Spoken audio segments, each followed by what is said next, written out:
Hello students, welcome आवर channel MK tutorials. आज आपण discovering English E-day grade 3 part 1 मधील chapter number 2 the magic picture या लेसनचा concept connection पाहणार आहोत. चला तर मग सुरुवात करूया. Nouns. We know that the name of a person, place, animal or a thing is known as noun. Let us understand common noun and proper noun. आता हे आपण क्लास सेकंडला असताना आपण हे शिकलेलं की नाउन कशाला म्हणायचं, की एखाद्या कुठल्या पर्सनला नाव असेल, एखाद्या जागेला नाव असेल, एखाद्या ॲनिमलला नाव असेल आणि थिंगला, तर ह्या आपण प्रत्येक वस्तूंना किंवा ह्याला नाव आहे, त्या नावाला म्हणायचं noun. Let us understand common noun and proper noun. मग कॉमन नाउन कोणाला म्हणायचं, प्रॉपर नाउन कोणाला म्हणायचं हे पाहूया. Common noun. A common noun name all general or common things. म्हणजे एक साधारणतः आपल्या डेली यूजमधले ज्या काय वस्तू असतात किंवा थिंग्स असतात किंवा प्लेसेस असतात त्यांना आपण काय म्हणतो, common noun. For example a book, a city, a table. आता ह्याच्यामध्ये आपण स्पेसिफिक अशी बुक सांगितली का, की द रामायणा किंवा असे बुक्सचे नाव घेतले नाही. कॉमन सगळ्या बुक्सला आपण बुक्सच म्हणतो, असं अ बुक. सिटी. इथं सिटीमध्ये आपण कुठल्या सिटीचं नाव घेतलं आहे का, नाही. तर ओन्ली सगळ्या सिटीज जशा असतात तसं ह्याला city. Next proper noun. A proper noun names a particular person, place or thing.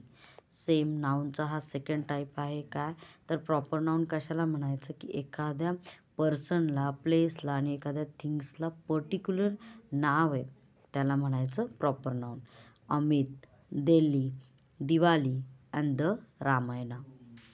चला तर मग नेक्स्ट पेजकडे वळूया. Proper noun always being with a capital letter even if they are in the middle or the end of the sentence. आता या सेंटेन्सचं काय म्हणणं आहे, की प्रॉपर नाउन हे नेहमी कॅपिटल लेटर्समध्येच दिलं जातं, जे ते मिडलमध्ये असो किंवा एंडला असो. आता आपण हे सेकंड पार्ट पाहू. Singular and plural noun. Let us revise singular and plural noun. A noun that talk about only one person, place, animal or thing is called a singular noun.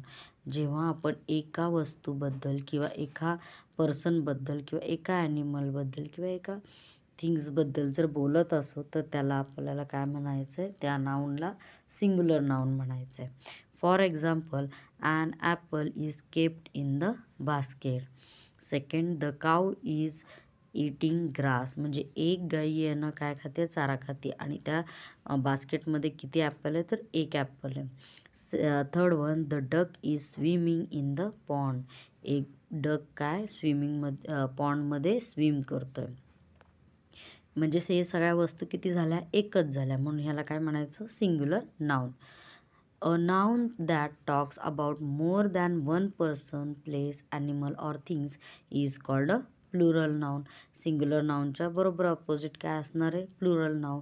की एका व्यक्तीपेक्षा जास्त, सपोजली 2 असो किंवा more than 2च्या पेक्षाही जास्त असो, त्यांना सगळ्यांना काय म्हणायचं आहे, की plural noun. For example the apples are kept in the basket. Apples काय, बरेच सारे ॲपल्स त्या बास्केटमध्ये ठेवलेत. The cows are eating grass. गाई काय करतात, ते आता एक गाई आहे का, नाही, तर बऱ्याच साऱ्या गाई आहेत, तर काय त्या काय करतात, ते ग्रास खातात आहे. आणि इथं चेंजेस दुसऱ्या ह्याला पण पाहिलं, की आपण जे हेल्पिंग वर्ब आहे इथं ज्यावेळेस आपण सिंग्युलर वापरतो त्यावेळेस इज असते आणि इथे आर असते. अजून आपण डिटेलमध्ये पुढे पाहूया. थर्ड एक्झाम्पल आहे the ducks are swimming in the pond. आणि डक्स कुठे पॉन्डमध्ये स्विमिंग्स करतात आहे. मग किती डक आहेत का सांगितले का, नाही, त्यामुळे हे plural noun. In word ending with a consonant and Y we replace the Y with IES to make them plural. म्हणजे कॉन्सोनंट वर्डच्या बाजूला वाय असेल किंवा त्या वायच्या ठिकाणी आपल्याला रिप्लेस काय करायचं आहे, तर IES करायचं आहे. खाली पाहूया. कँडी. कँडीच्या इथे डी हा काय कॉन्सोनंट आहे, वायच्या शेजारी असलेला डी हा कॉन्सोनंट असल्यामुळे तो काढायचा आहे आणि तिथं काय करायचं आहे, IES लावायचं आहे. मग प्लुरल फॉर्म काय झाला, एका कँडीच्या ह्याच्यात प्लुरल फॉर्म कँडीज झालं. जेली, L हा काय कॉन्सोनंट आहे, त्यामुळे तो वाय काढून तिथं काय लागणार, IES लागणार. तिथं एक जेली आणि अनेक जेलीला जेलीज. बटरफ्लाय, L हा काय कॉन्सोनंट आहे, सेम तसंच की वाय काढून IES आपण लावलेला आहे, तर तिथं काय होईल, बटरफ्लाईज. नेक्स्ट पेज जाऊया. When we change the noun to its plural form, its doing word or verb also change. आता मी मगाशी सांगितलं तसं त्याच्यासारखंच की ज्यावेळेस आपण सिंग्युलरमधून प्लुरल करत असतो त्यावेळेस त्या वर्डचा काय वर्बसुद्धा चेंज होतो. चला तर खाली फॉर एक्झाम्पलने अजून समजून घ्या. सिंग्युलर नाउनमध्ये द गर्ल इज डान्सिंग, पण ते एक मुलगी डान्स करत आहे. आता प्लुरलमध्ये तेच जर सांगायचं झालं तर द गर्ल्स आर डान्सिंग, म्हणजे इथे एक होती त्यावेळेस इथं आपण इज वापरलं आणि इथं अनेक आहेत तिथे आपण आर वापरलं. आता हे काय तर प्रेझेंट टेन्समधलं हे वाक्य आहे, त्यामुळे इथं इज अँड आर आलं. आणि तेच जर पास्ट असेल तर इथं काय येणार, तर वॉज आणि वर येणार. चला तर नेक्स्ट पाहूया. When we use pronoun we make the same changes. आणि आपण त्याच ठिकाणी जर एखादं प्रोनाउन वापरलं तरी पण वरच्यासारखेच चेंजेस इथं पण होणार. फॉर एक्झाम्पल पाहूया. द बॉय सिंग्स वेल. आता इथं प्लुरलला द बॉय सिंग वेल, इथं एक मुलगा होता त्यावेळेस आपण एस लावला आणि इथं बरेच सारे मुलं होती म्हणून आपण वर्बचा जो एस असतो तो प्रत्येक काढून टाकलेला आहे. Next, he has a computer, त्याच्याकडे कम्प्युटर आहे.